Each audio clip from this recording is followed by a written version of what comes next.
Let's go. Bonjour à tous, bonjour, bienvenue dans ce nouvel épisode. Bonjour à toi, je te laisse te présenter. Dis-nous un petit peu qui tu es, où tu es. Bienvenue dans mon podcast, un plaisir de te recevoir. En plus, on s'était déjà parlé il y a longtemps, donc vraiment, je suis hyper contente de t'avoir avec nous au micro de ce podcast. À toi la parole. Bonjour tout le monde, bonjour Jeanne, merci beaucoup pour l'invitation. Moi aussi, je suis ravie d'être là et je suis ravie aussi de mon expérience dans le domaine de l'art-thérapie. Donc, je m'appelle Mejda Benchaban, je suis connue sur les réseaux comme le diminutif de mon nom, Mejda Ben. Je suis artiste peintre et psychologue clinicienne. D'abord psychologue clinicienne et ensuite j'ai dû me mettre, on va dire en statut d'artiste. Ce que je peux dire sur, mon parcours, c'est qu'il est atypique. Je suis vraiment, passée par, plusieurs, casquettes, plusieurs chemins et aujourd'hui, j'essaye de voilà, de recouper ou de réunir en quelque sorte mes différentes passions. Dans la psychologie et dans l'art et donc forcément l'art-thérapie, c'était comme une évidence pour moi, de d'aller dans ce sens.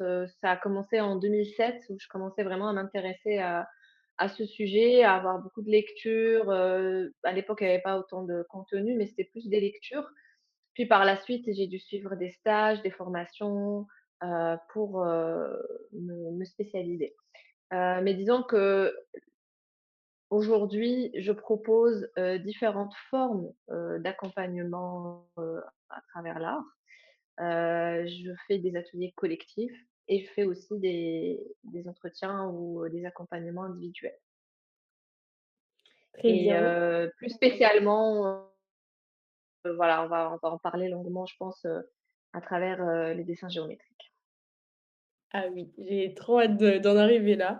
Merci, mais du coup, c'est très intéressant et surtout ce qui m'interpelle, c'est que toi, tu as commencé à t'intéresser au sujet de l'art-thérapie, aux alentours de 2017 et c'est vrai que, déjà, il faut savoir que de mon côté, c'est aux alentours de 2016-2017, donc c'est à peu près Alors moi, 10 ans c'est pardon, c'est 2007. Parce que j'avais oui! fini, mes études de psychologie en 2007. Ouais, 7, pas 17. Yes et du coup, c'est vrai que, à cette époque, je pense qu'il y avait vraiment pas grand-chose, par exemple, ne serait-ce qu'aujourd'hui sur YouTube, il y a déjà pas grand-chose donc là, ça Mmh. devait vraiment être le néant. Je sais pas comment tu as fait à l'époque? Est-ce que c'était difficile? Est-ce que tu paraissais parce que déjà aujourd'hui, quand on dit qu'on est art thérapeute, parfois, on paraît, «Mais c'est quoi l'art-thérapie?» alors là, j'imagine même pas. Est-ce que tu peux juste nous faire un petit débrief de cette découverte de l'art-thérapie finalement? Parce qu'on n'en voyait pas et comment toi, par quel, parcours du coup, en termes de recherche, de livres, par où tu es passée? Si tu veux bien, nous en dire un petit peu plus parce que je suis trop curieuse. Bah, effectivement, c'était vraiment alors, non seulement il y avait pas de vidéos YouTube, j'ai envie de dire, il y avait pas de YouTube tout court. Allez, c'était vraiment, l'âge préhistorique. Voilà, on se contentait des livres, en fait. Personnellement, j'achetais tous les livres qui existaient sur le sujet. Et notamment, je te cache pas que j'étais plus orientée art-thérapie côté Canada, où je trouvais que oui, beaucoup plus. Voilà, c'est vrai que dans mes études de psychologie, c'était une orientation psychanalytique en termes de théorie qu'on nous enseignait à l'époque. Euh, mais disons que après, j'ai dû par la suite faire une recherche dans un étape ce qu'on appelle un magistère. C'est un peu plus qu'un master aujourd'hui. C'était une recherche dans un domaine qui s'appelle art et sciences de l'art. Et dans ce Mmh. domaine-là, c'était vraiment tous les arts appliqués euh, qui sont plus dans les sciences humaines et sociales et qu'on va aller chercher les théories qui existent dans ces domaines, donc philosophie, sociaux, psycho, tout ça qui sont appliqués au domaine artistique pour expliquer, pour comprendre la démarche artistique, le processus, etc. Donc moi, j'ai fait vraiment cette recherche durant 3 ans après mes études de psychologie clinique. Et c'est vraiment déjà à l'époque, je parlais pas d'art-thérapie, mais le fait que je sois artiste et psychologue, le fait que je sois entre ces 2 domaines déjà, les personnes autour de moi me disaient: «Mais c'est quoi le rapport? Comment, se fait-il que voilà, que tu arrives à trouver, un lien entre la psychologie et l'art?» Ce qui me semblait moi comme une évidence, ne l'était pas du tout, pour les gens autour de moi. Donc ça, c'était, alors j'ai soutenu, ma recherche, en 2013 et par la suite, vraiment, voilà, c'était un enchaînement de tentatives ou d'efforts personnels pour, me me renseigner déjà, puis ensuite pour me former, en art-thérapie. Mais, mais c'était vraiment des petits pas parce que j'ai eu des périodes aussi dans ma vie où j'ai travaillé en tant que psychologue dans un établissement scolaire et ça a duré 5 ans et c'est vrai que durant ce temps-là, dans ma pratique clinique, j'introduisais beaucoup, la médiation artistique. Donc j'étais pas art thérapeute, mais disons que j'utilisais, tous les médiums, artistiques qu'on peut connaître, pour aider les élèves, qui étaient en difficulté, alors que ce soit de la maternelle au lycée. J'adaptais, mon outil, en fonction du public, que j'avais. Mais, en parallèle, bah, je développais mon art. Donc, voilà, je participais à beaucoup d'expositions, donc j'étais très créative de mon côté et voilà jusqu'à 2017-2018 où là, je commençais à participer à des stages, où vraiment j'essayais de comprendre, qu'est-ce qui était, vraiment spécifique à la technique, à la méthode de l'art-thérapie.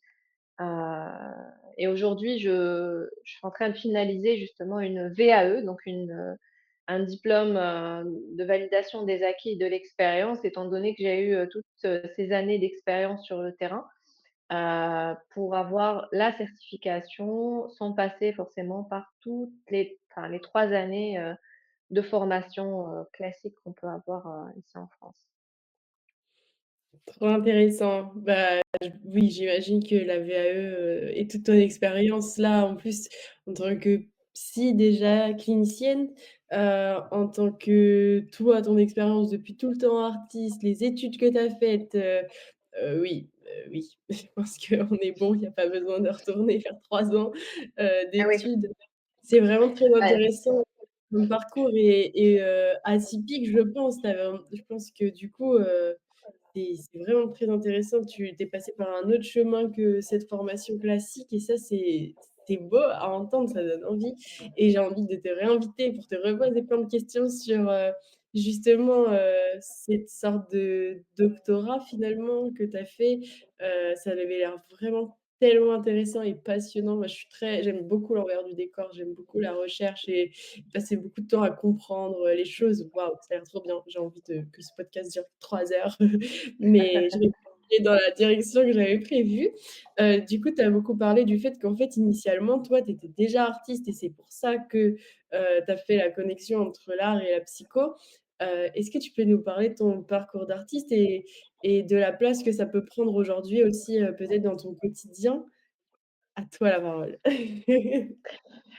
alors mon parcours d'artiste, j'ai toujours du mal à trouver un début et tellement, j'ai l'impression d'avoir toujours, pratiqué, avoir j'ai toujours eu une pratique artistique, depuis toute petite, mais après disons que les études de psychologie m'ont amenée à faire un travail introspectif qui était, très intéressant, sur le plan artistique. Ça se enfin, pour moi, en tout cas, c'était un peu le fruit de ce travail-là et j'ai commencé à exposer, à montrer ce que je fais à ce moment-là, donc j'avais à peu près la vingtaine et disons que je suis passée par plusieurs phases, dans ma création. Donc d'abord, j'ai exploré l'intériorité, donc c'était vraiment les états de l'âme, en transformation, en mutation, en exploration, tout ça.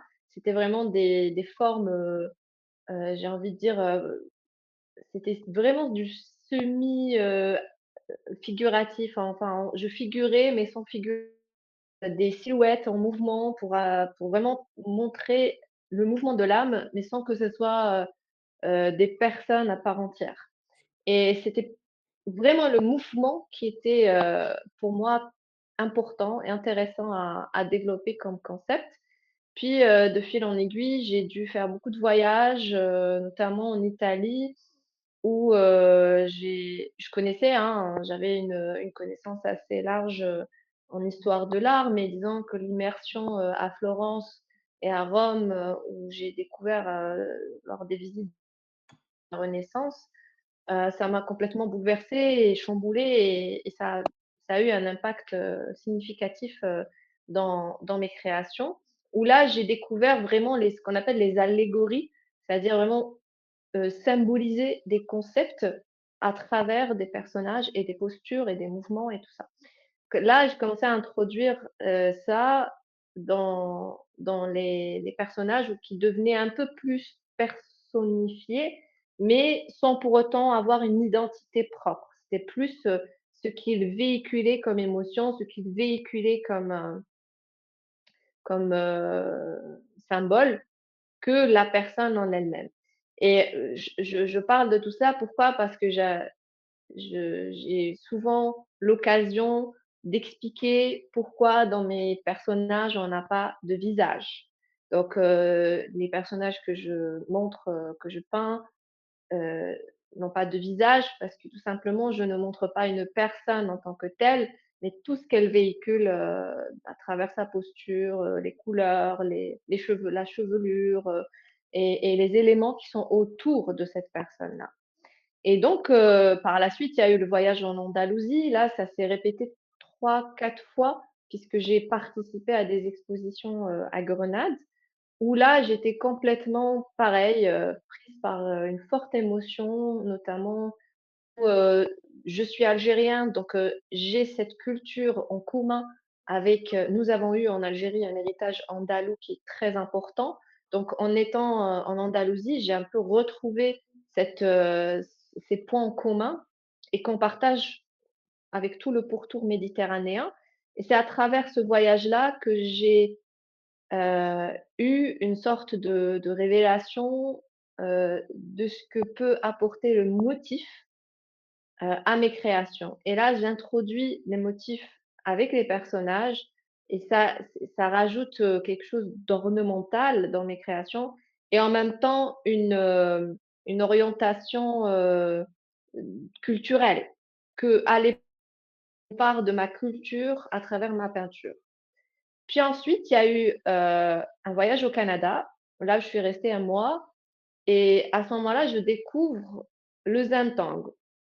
Donc le Zintangle, c'était en 2013-2014 et je découvre, les bienfaits du Zintangle. Déjà, j'en pratique personnellement, j'en fais beaucoup et je vois que le fait de créer des motifs et de les répéter procure un bien-être, et des bienfaits, incroyables. Donc, je commence à voir les effets sur moi. Puis ensuite, je propose ça, dans un cadre d'ateliers, collectifs et je vois que, bah, des personnes qui sont pas du tout dans l'art, se retrouvent à pratiquer ça et à trouver des des, des bienfaits et là, je comprends que derrière le motif, il y a quand même une certaine, sagesse. Pourquoi je dis sagesse? Parce que j'ai dû faire des recherches et j'ai trouvé que, bah, depuis la nuit des temps, les personnes, à travers différentes cultures, un peu partout dans le monde, créaient des motifs et répétaient ces motifs-là sur différents supports.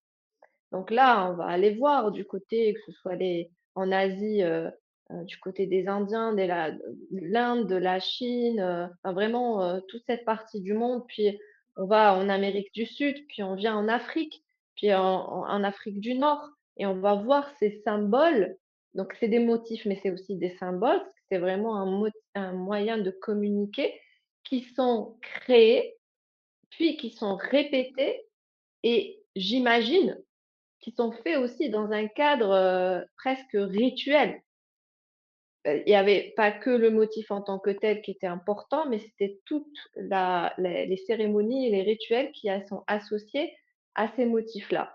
Et là, vraiment, je plonge dans un monde extraordinaire où là, je vois des similitudes, des choses qui se passent dans le monde à travers l'histoire, mais que, bah, je me demande à l'époque comment ils faisaient pour communiquer et pour avoir à peu près les mêmes, expressions, alors qu'ils sont diamétralement opposés dans le monde.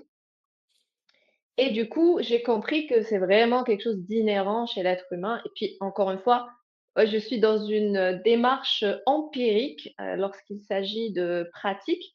Je fais d'abord sur moi, hein, j'essaie d'explorer, ce que ça me fait. Puis ensuite, si je vois que c'est efficace, que ça a des bienfaits, à ce moment-là, je le propose dans un cadre, d'atelier.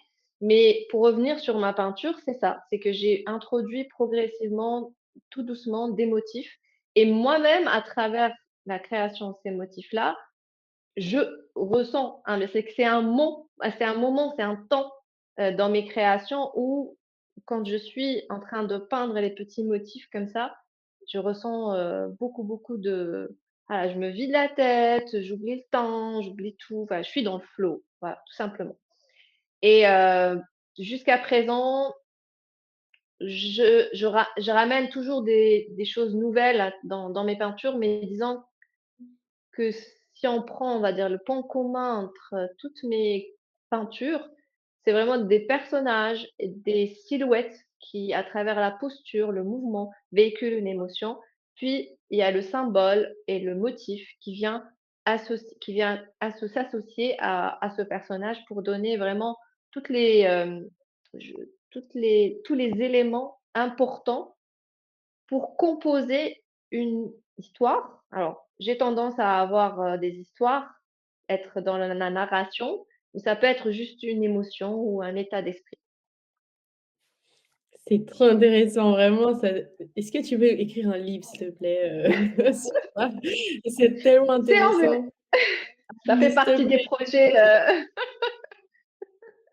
On en a besoin. J'adore l'idée qu'il y a quelque chose qui me touche dans ce que tu expliques, c'est la manière dont ça se voit que tu étudies, que tu vas chercher au fond des choses et ça, c'est quelque chose que je trouve passionnant, en fait et le fait que tu aies, voyagé, que tes voyages t'aient permis de grandir dans ton art, dans tes recherches, les symboles là qui sont dans le monde entier et peu enfin, presque peu importe la culture dans j'imagine du coup, c'est vraiment on veut en savoir plus, c'est trop intéressant, c'est passionnant, j'adore et du coup par rapport, aux symboles, donc tu l'as plus ou moins introduit, mais maintenant, toi tu travailles beaucoup avec la géométrie et là pour le coup, je suis très curieuse que tu nous en dises un petit peu plus, que tu développes autant pour les arts thérapeutes parce que c'est pas forcément une méthode que tout le monde connaît et également pour les personnes qui connaissent pas du tout et qui seraient curieux d'en savoir plus.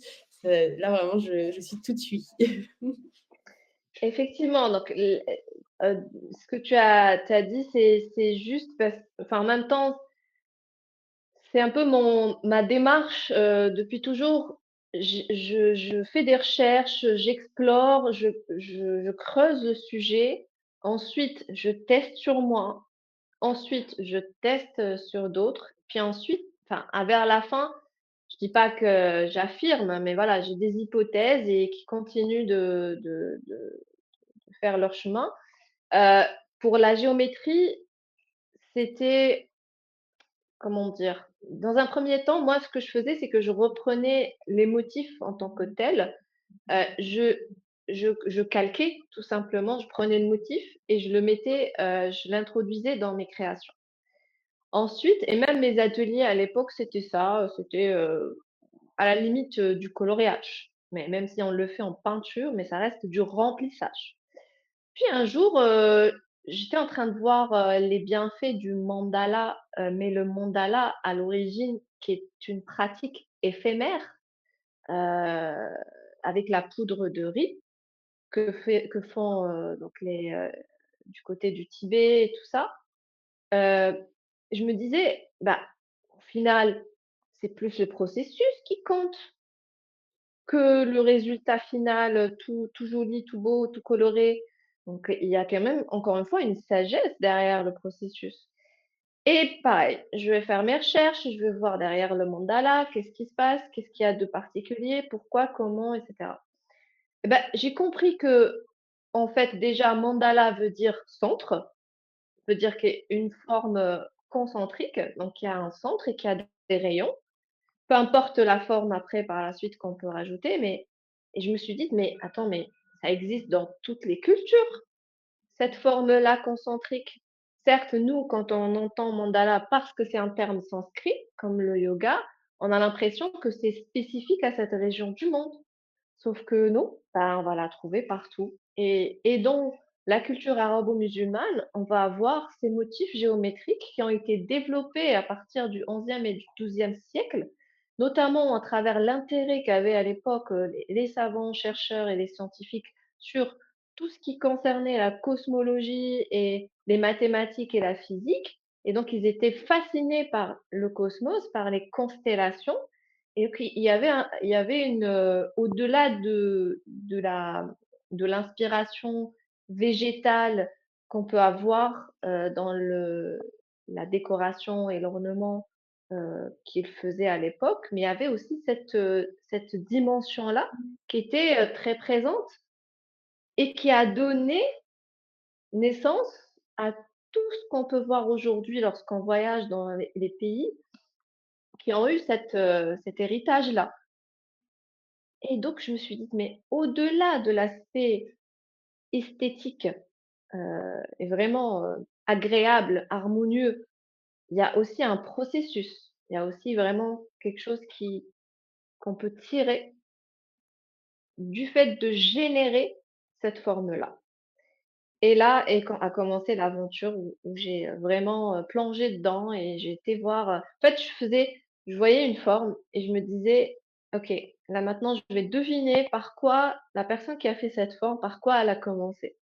Forcément avec un point et puis après un cercle et puis après un autre cercle et puis j'ai fait un peu la machine arrière et j'ai consulté des livres aussi. Ben, pareil, il y a pas beaucoup de documentation, on va en trouver un peu plus en anglais, donc voilà et c'était, je faisais mon ma l'état d'esprit de chercheuse que je suis et j'étais allée fouiner, voir comment faisaient, les personnes à l'époque et puis même aujourd'hui, les gens qui s'intéressent à ce sujet, il y en a pas mal qui développent.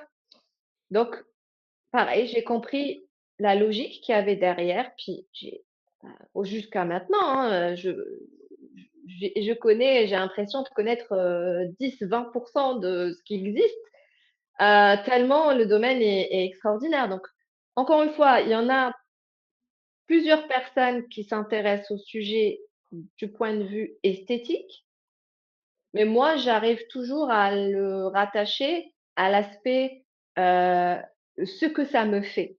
Voilà, Mmh mh. pour ne pas dire thérapeutique parce qu'on n'en est pas encore là. C'est juste qu'est-ce que ça me fait de faire ça?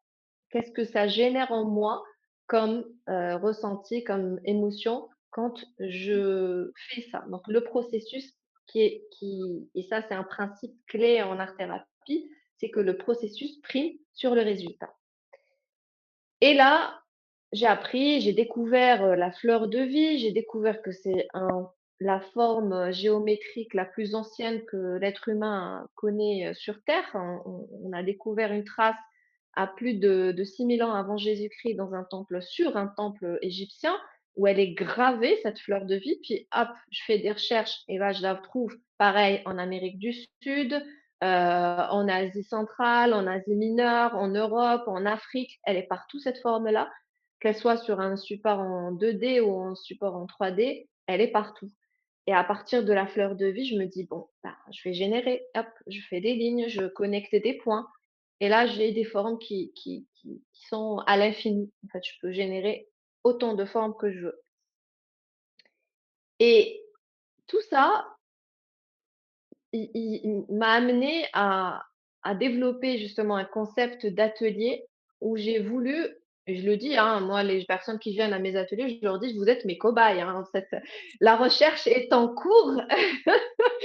J'essaie de comprendre, qu'est-ce que ça fait. Plus j'ai de personnes qui pratiquent, mieux c'est. Du coup, j'ai conçu ces ateliers-là, de façon à ce que tout le monde peut participer, mais à surtout à toutes les personnes qui se disent cartésiennes, trouvent dans cet atelier un aspect facile et un aspect challengeant. Puis les autres personnes qui se disent un peu plus créatives, pareil, elles trouvent leur compte. C'est-à-dire que le concept de l'atelier, c'est de créer la forme, générer la forme, et là, ça sollicite notre intelligence logico-mathématique, parce qu'on est vraiment dans un aspect de rigueur, de connexion, de calcul et tout ça. C'est très carré.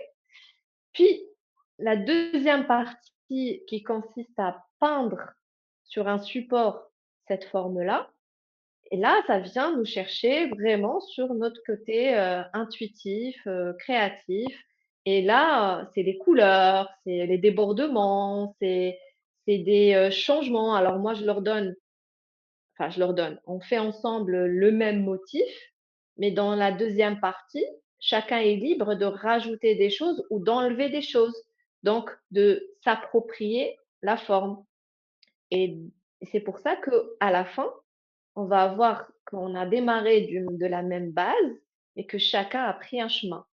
Et j'invite les personnes qui participent à l'atelier de moi, je suggère rien du tout. Moi, je pas à la limite, je pose des questions, mais je suis pas là pour interpréter, les créations, mais juste j'invite les gens à, encore une fois, se connecter à ce qui se passe en eux, aux frustrations qu'ils peuvent avoir, parce que il y en a beaucoup, à des énervements, à de la satisfaction, de la joie, sentiment d'accomplissement. Voilà, c'est vraiment ça varie, c'est, le spectre, il peut aller de la colère à l'extase, quoi, et c'est intéressant parce qu'on est dans l'accueil. On est vraiment dans cette écoute de soi pendant qu'on est en train de le faire, puis de voir à quel moment ça vient me challenger et qu'est-ce que je peux en faire? Voilà, ça c'est pour moi, ça rejoint les principes de base de ça rejoint les principes de base de l'art-thérapie. Voilà. Magnifique, mais c'est en fait, on sent vraiment, toi, Mejda, que tu es une chercheuse, qui fait vraiment des recherches, de l'humain, de l'art, de comment ça fonctionne, c'était hyper intéressant, de voir, même ça se voit que c'est ta méthodologie de pensée finalement un petit peu, tu as une pensée comme ça, alors ça veut dire ça veut dire ça. C'est tellement intéressant de t'entendre en parler vraiment. J'adore, c'est génial et tu vois, personnellement, je travaille pas, du tout, bah, avec, ce concept, de forme et ni même de mandala. Bon, je connais un petit peu et je trouve ça très intéressant et ça a l'air très méditatif du coup de tes ateliers et très introspectif, ça a l'air vraiment intéressant. Il me semble, si je ne me trompe pas, que tu les proposes, également en distanciel, non? Ou c'est qu'en présentiel? Effectivement, bah, ça a commencé par, un concept, en présentiel, puis, ensuite, j'ai vu qu'il y avait pas mal de personnes dans le monde qui pouvaient pas se permettre d'être présentes, ni à Paris, ni ailleurs, donc je l'ai fait un peu partout. N'empêche que, voilà, j'ai dit: «OK, on peut le faire en distanciel, bah, du moment qu'on a les outils pour». C'est juste que je le fais en distanciel, je le fais individuellement. Donc, c'est vraiment du one to one, et qu'en en présentiel, c'est plus, un aspect de groupe. Alors, il faut savoir que dans ma pratique actuellement, je propose différentes choses. Par exemple, lorsque j'interviens, avec, la Maison des femmes, l'association La Maison des femmes d'Orléans, à l'hôpital, où c'est des ateliers mensuels. Je disais que, lorsque j'interviens à la Maison des femmes auprès des femmes victimes de violences, j'adapte, vraiment mon dispositif, à la demande, aux personnes qui sont présentes. Donc je suis à l'écoute aussi des besoins des personnes, à travers les ateliers, et je propose vraiment selon les objectifs qu'on me donne.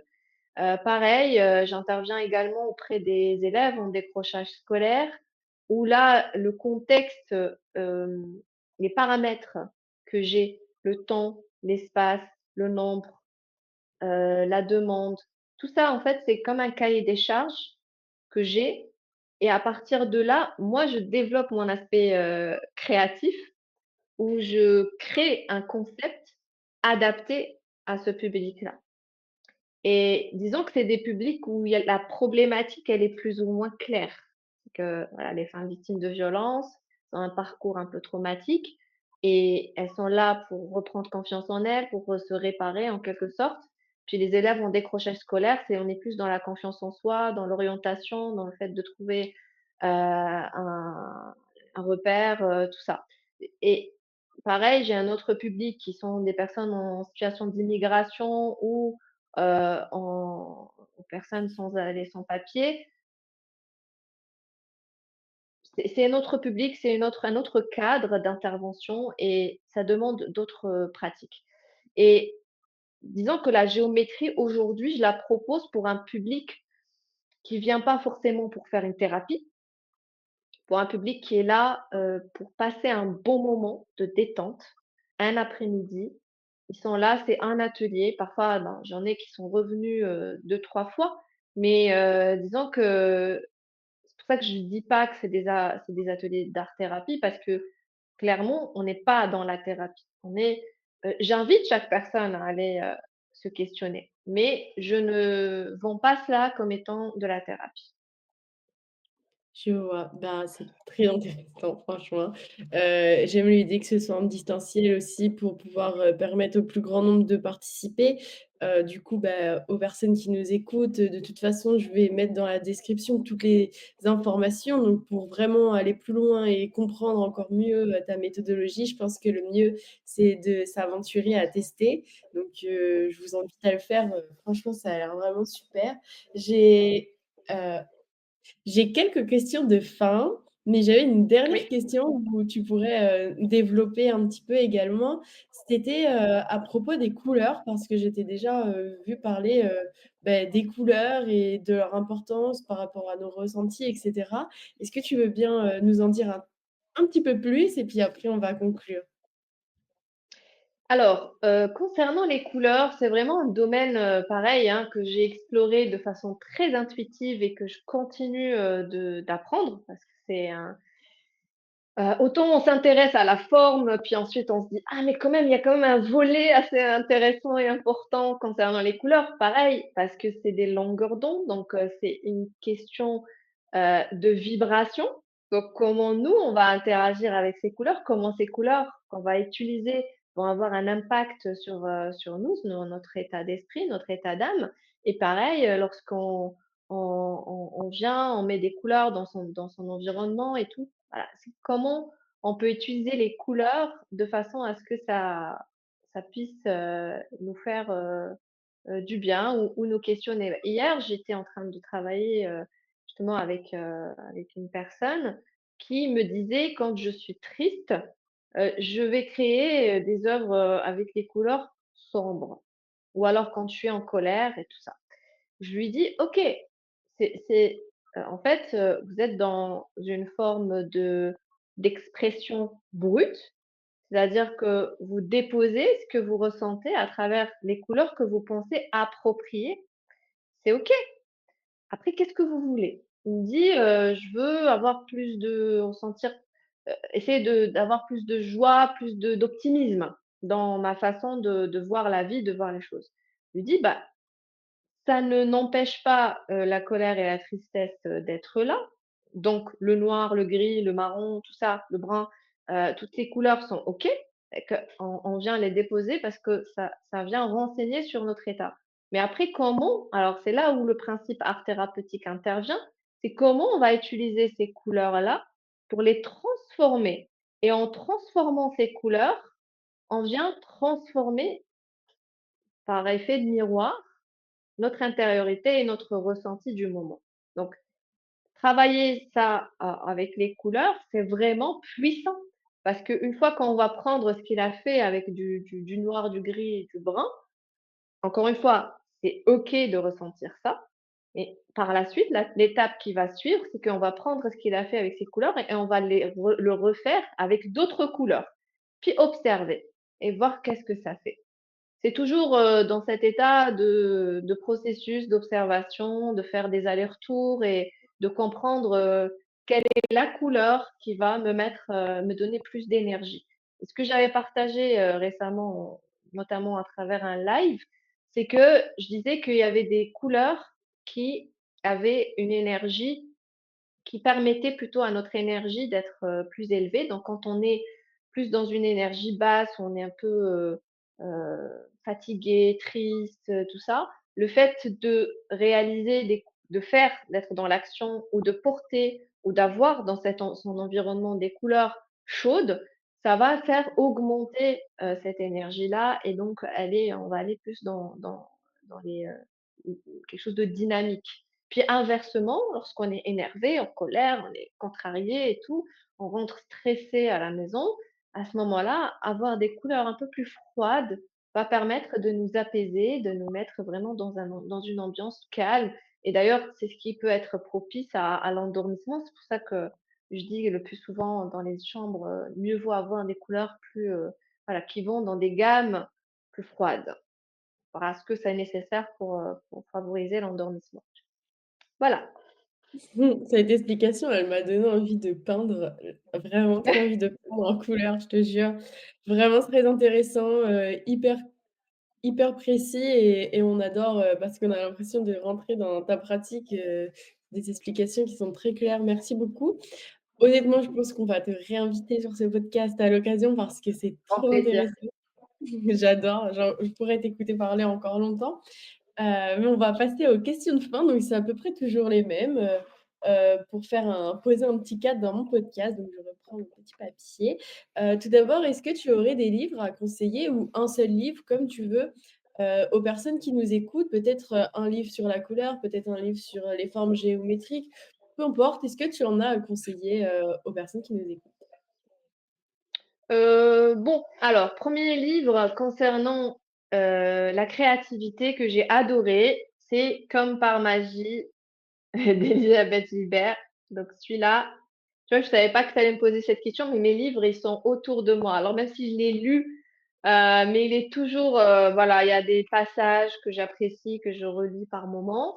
Ensuite, bah, pareil, puisqu'en ce moment, je m'intéresse beaucoup aux couleurs et j'essaie de créer du contenu sur les couleurs. Donc celui-là aussi, j'ai adoré le lire. Alors, L'étonnant pouvoir des couleurs, voilà. Et puis, il y en a plein. Alors, il y a plein de livres, concernant l'art-thérapie, la géométrie peut-être, pas. Mmh, je saurais pas te dire, qu'est-ce qui pourrait aller. Mais bref, juste parce qu'il faut choisir, voilà, je le dis parce que là, je l'ai acheté il y a pas très longtemps. En plus, c'est Alain Dican, c'est un de mes formateurs que j'apprécie, énormément en tant que personne, en tant que formateur, puis en tant que il a écrit plusieurs livres qui sont très digestes, ils sont très accessibles, autour de l'art-thérapie et donc celui-là, c'est le dernier que j'ai acheté. C'est pas forcément le dernier qu'il a écrit, mais c'est le dernier que j'ai acheté. «Deviens qui tu es en créant». Voilà et là, il montre vraiment le processus, créatif, en expliquant ça, avec des mots très simples et en donnant aussi quelques directives, d'idées d'ateliers, d'idées de concepts, sympas qu'on peut mettre en place avec, des crayons, des couleurs, avec, voilà, peinture, modelage, écriture, enfin différentes, pratiques. Voilà, 3 livres, sur 3 sujets différents. La géométrie, je te cache pas que mes principales références, sont en anglais. J'en ai, acheté, 2 et les autres, je les consulte, en ligne. Mais honnêtement, j'ai pas le titre, en tête. Par contre, voilà, tout ce qui concerne, les mandalas, la fleur de vie, les plus, on va dire plus géométrie, universelle. Ça, c'est, voilà, mandala et je le redis comme à chaque fois, les mandalas, c'est sympa, mais le plus important n'est pas de les colorier, mais de les créer. Voilà. Slogan, on adore. Merci pour ces partages et puis, bah, là franchement, déjà c'est super et je voulais te dire Tu sais que le livre, Comme par magie, c'est vraiment mon livre préféré, je pense, sur la Ah créativité ouais? aussi, donc ça m'a fait sourire. Ah, j'ai Je adoré. je le recommande tout le temps, je le trouve vraiment, vraiment génial. D'ailleurs, je l'ai vu dans un magasin il y a pas longtemps et je crois qu'ils ont réédité et qu'il a changé de nom. Je revérifierai, mais il est trop enfin, je crois qu'il a changé de nom vraiment. Je l'ai vu à Nature et Découverte, enfin bref, voilà. Au cas où s'il a changé de nom, je pense que c'est le même et qu'il était toujours aussi bien. Autre Ouais. question, est-ce que tu aurais un conseil à partager aux futurs art thérapeutes ou aux art thérapeutes qui nous écoutent? Un conseil, à toi de jouer, tout ce que tu veux. Alors, le conseil premier qui me vient comme ça, pratique, pratique, pratique. Il faut pas avoir peur, de proposer, ses services, notamment, bah, à ses proches. Si on n'a pas la possibilité, de pratiquer en tant que professionnel dans un premier temps, bah, surtout ceux qui se forment encore et qui peuvent pas forcément, facturer en tant que professionnels, n'hésitez pas à proposer, vos idées, vos de concepts, de dispositifs autour de vous, même de façon, gratuite ou bénévole. Intervenez aussi au niveau des associations si vous avez la possibilité, mais diversifiez déjà le public, la problématique, puis, plus vous pratiquez, mieux vous allez apprendre. C'est que les lectures, les formations, moi je dis à chaque fois: «Attention aux formations en ligne qui vont vous proposer quelque chose de très théorique, mais qui à côté ne vous offre pas la possibilité de faire des stages pratiques. Donc allez vers des formations qui sont, vraiment, complètes avec et la théorie et en parallèle la pratique. C'est quand même, plus important et plus intéressant de voir, de ressentir et de faire ce qu'on a lu et vu auparavant. Donc voilà, c'est vraiment moi je viens de la pratique et la théorie a toujours été en parallèle à ça et j'ai vu clairement la différence que quand on est, que sur la théorie, puis bim, on atterrit sur la pratique. C'est pas la même chose. Et merci pour ces conseils que je rejoins également. Heu, 2 dernières questions. En fait, je pose toujours cette question concernant ta créativité à toi, ta créativité personnelle, pas pour les réseaux, pas pour les personnes que tu accompagnes, juste la tienne. Est-ce que tu arrives à trouver tout de même un équilibre pour créer, juste pour créer? Sachant que tu as la casquette artiste en plus, comment tu t'en sors avec ta créativité à toi pour toi? Vraiment, c'est une question, qui m'amène, enfin que je me pose, très souvent, surtout ces derniers temps où je suis pas mal, tiraillée par différentes, pratiques, professionnelles avec les ateliers, les accompagnements et puis les commandes parce que je crée aussi sur commande. Donc je suis vraiment enfin, je suis dans une part créative parce que ça fait partie de mes conditions de rester, dans mon style, de rester dans les sujets plus ou moins qui m'intéressent lorsque je réponds à une commande, n'empêche que, bah, ça reste une commande. C'est pas pour moi, je crée pas pour moi. Donc pour le moment, ce qui, me permet de garder ma créativité, c'est vraiment mes motifs géométriques que je fais pour moi. Bon, dans un coin, ça alimente, mes idées d'atelier pour plus tard, mais n'empêche que quand j'arrive à l'atelier, quand je suis un peu agitée, que j'ai besoin de me centrer, de m'ancrer, après, avoir pris mon petite tasse de thé ou de café, je me mets sur ma feuille et je commence à tracer cette forme géométrique qui va vraiment me permettre, d'être, prête d'un point de vue cognitif à faire autre chose, dans la journée, peu importe ce que j'ai à faire. Donc, je ne sais pas si c'est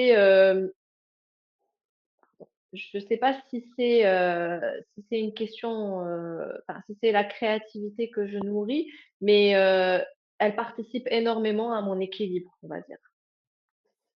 D'accord et ben, merci, pour ta réponse et c'est vrai que, bah, effectivement, je pense que pour beaucoup de personnes, artistes ou art thérapeutes, c'est vraiment une question qui va revenir, dans notre vie au quotidien parce que c'est quand même assez spécial, d'utiliser autant sa créativité, au quotidien et du coup d'avoir une bonne gestion entre, ce qui est pour moi, ce qui me fait vraiment du bien, ce qui est pour tout le reste et c'est très intéressant. C'est pour ça que je la pose à chaque podcast et pour finir, toute dernière question, est-ce que tu pourrais nous partager une citation, soit une citation que tu adores comme ça sans raison ou une avec, un lien direct avec, cet épisode de podcast?